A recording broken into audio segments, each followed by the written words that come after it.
নিজের বুদ্ধিতে মুহূর্তের মধ্যে খেলা ঘুরিয়ে দিল গীতা।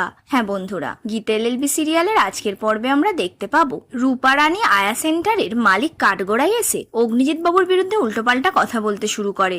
এক পর্যায়ে গিয়ে ভজন রূপা রানী দেবীকে বলে, এসব কথা ছাড়ুন, আগে বলুন পদ্মর বিয়ে হয়েছিল? উত্তরে রূপা রানী দেবী বলে, কোসমিন কালেও নয়। তখন ভজন বলে, সে কি, উনি যে বললেন বিয়েতে নিমন্ত্রিত হয়ে গিফট দিতে গিয়েছিলেন। উত্তরে রূপা রানী দেবী বলে, মিথ্যে, ওনার একটা চক্র আছে, উনি সবাইকে ফাঁসিয়ে দেন। ওই যে আমাদের কিরণকান্তি বাবু, উনি খুব ভালো মানুষ, ওনার ছেলেকে ফাঁসিয়ে দিয়েছে। ওই অগ্নিজিৎ মুখার্জি খুব খারাপ মানুষ, পদ্মকে খুন করতে গিয়েছিলেন, ওনার অপরাধ অমার্জনীয়। এরপর ভজন আবার অগ্নিজিৎ বাবুকে পদ্মর খুনি হিসাবে প্রমাণ করার চেষ্টা করতে থাকে। আর তখনই গীতা জজ সাহেবের সামনে এসে বলে, আমি ডিফেন্স লয়ার, রূপারানী দেবীকে কিছু প্রশ্ন করতে চাই। এই কথা শুনে জজ সাহেব অনুমতি দিলে গীতা ভজনকে বলে, এই প্রশ্নগুলো একটু খেয়াল রাখবেন, কারণ এগুলো আউট অফ সিলেবাস। এরপর গীতা রূপারানী দেবীকে সওয়াল করতে থাকে। অন্যদিকে সাত্ত্বিক কোর্টে ফোন করে জানতে পারে গীতা তার বাবার কেসটা লড়ছে। আর তখনই সেখানে গিনি এলে সাত্ত্বিক বলে, শুনলে গীতা নাকি বাবার হয়ে কেস লড়ছে, তার মানে নিশ্চিত আমার বাবা বেল পাবে না, আর গীতা যে এটাই চাই, এই বাড়ির সর্বনাশ। তখন গিনি বলে, তুমি ভুল বুঝছো সাত্ত্বিক,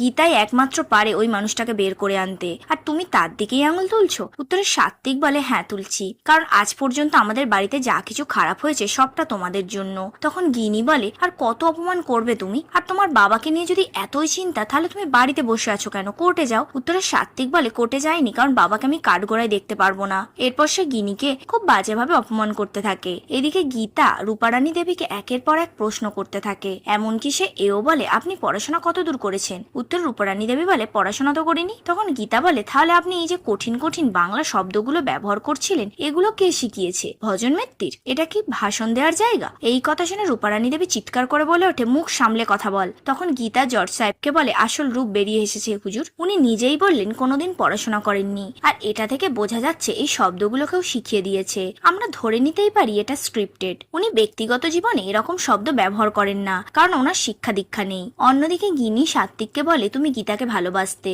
আর আমি জানি এখনো ভালোবাসো, কিন্তু এ জন্মে তুমি গীতাকে পাবে না। তখন সাত্ত্বিক বলে, তুমিও আমাকে এ জন্মে পাবে না। উত্তরে গিনি বলে, জানি, আর তাই যখন আমার শ্বশুর মশাই এই বাড়িতে আসবেন, আমি তোমাকে মুক্তি দিয়ে চলে যাব। তখন সাত্ত্বিক বলে, বাবা তো আসবে না, কারণ তোমার বোন আসতে দেবে না। উত্তরে গিনি বলে, তুমি চেনো না গীতাকে, আমি চিনি, আমি তোমাকে বাজি ধরে বলতে পারি আমার বোন আমার শ্বশুরমশাইকে এই বাড়িতে ফিরিয়ে আনবেন, আর ততক্ষণে আমি আমার ব্যাগ গুছিয়ে রাখি, উনি এলে আমি ওনাকে প্রণাম করে এই বাড়ি থেকে চলে যাব।